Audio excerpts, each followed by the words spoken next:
You pick up your phone to check the time. 40 minutes later, you're watching a stranger in Berlin review kitchen knives, and you genuinely have no memory of how you got there. Sound familiar? Don't worry, it's not just you. It happens to almost everyone, almost every day. And here's the thing. Nobody tells you. It's not because you're weak-willed. It's because your phone was built on purpose by very smart people to make this happen. Today, we're going to break down exactly how. Let's start with the chemical actually running the show, dopamine. Most people think dopamine is the feeling good chemical. That's only half true. Dopamine actually spikes hardest in anticipation of something good, not when you actually get it. It's the feeling of maybe. Think about a slot machine. You don't keep pulling the lever because you keep winning. You keep pulling because you might win this time. That uncertainty is the whole trick. Your phone runs on the exact same wiring. Every time you refresh Instagram, you don't know if there's going to be a like, a message, something interesting. Maybe there's nothing. But that small chance is enough to keep your thumb moving. Stanford psychiatrist Anna Lembke has actually compared the smartphone to a needle, delivering a steady drip of digital dopamine to billions of people, all day, every day. That's not an exaggeration from a worried parent. That's a researcher who studies addiction for a living. Here's where it gets a little uncomfortable. Apps aren't just randomly addictive. There's an actual blueprint behind it, used by designers across the industry. It's called the hook model. 4 steps, every time. Step 1, the trigger. A buzz, a red dot, someone liked your post. Step 2, the action. You open the app. Took you less than a second. Step 3, the variable reward. Maybe it's good, maybe it's nothing. You don't know until you look, and that's exactly the point. Step 4, investment.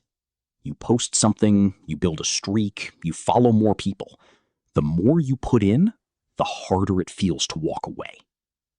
Then the loop just starts over. Trigger, action, reward, investment, repeat. Forever. That little number badge on your app icon? Tested. The color red on notifications? Tested. The pull to refresh motion that feels exactly like yanking a slot machine lever? That's not a coincidence either. Now here's a twist most people have never heard. The endless scroll on your feed, the one with no bottom, no stopping point, was invented by one guy. His name is Ozzy Raskin. He didn't build it to trap anyone. He built it to make browsing smoother, to get rid of clicking next page over and over. But today, Raskin says he regrets it. He's estimated that infinite scroll alone wastes the equivalent of 200,000 human lifetimes of attention every single day. Read that again.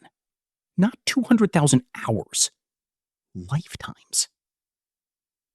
One small design decision, multiplied across billions of people, scrolling every single day. Okay, so it feels good in the moment, but what's actually happening upstairs? A study out of the University of Texas found something wild. Just having your phone in the same room as you, even turned off, face down, untouched, measurably lowers your ability to focus and think clearly. Your brain is spending energy not checking it. With repeated use, your brain starts adapting too. It dampens its own dopamine response, meaning you need more scrolling, more notifications, more stimulation just to feel normal. Some researchers even describe heavy users as sitting in a kind of dopamine deficit, where the anxiety and restlessness you feel without your phone isn't really about missing something important. It's withdrawal. That's the same basic mechanism behind substance addiction. Different substance, same wiring. Here's the part that should actually make you feel better, not worse. This isn't a willpower problem. You are not weaker than other people for struggling with this. You're going up against teams of engineers, behavioral psychologists, and data scientists running thousands of tests with one single goal: keep you looking just a little longer. It's not a fair fight. It was never supposed to be. So, what do you actually do with this? You don't need to throw your phone in a lake. Just knowing the trick is half the battle. Next time you feel that just one more scroll urge, that's not boredom talking. That's the loop doing exactly what it was built to do.